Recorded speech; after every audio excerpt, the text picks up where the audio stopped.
Juan? Alis naman nun. Eh, pag na-approve yung papeles na, pali, dire-diretso na yun.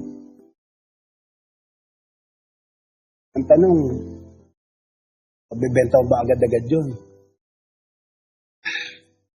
Kayanin. Subukan. Tawag na naman. Saglit lang, pati.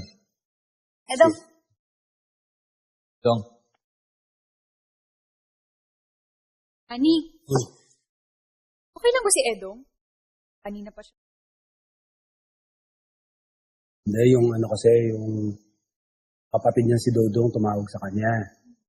Magmamigrate na daw pa Norway silang mag-asawa, kaya madali na si Edong na ibenta yung parte ng lupa. Binibigyan naman siya ni Edong ng yung parte doon sa kita doon sa Nyogan. Ewan ko ba doon? Baka nga kulang. Ako.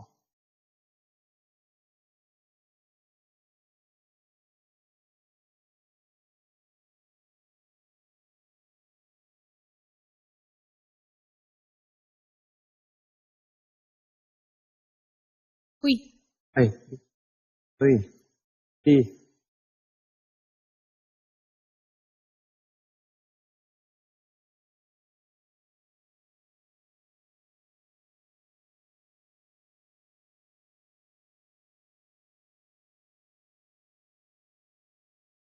meron usapan.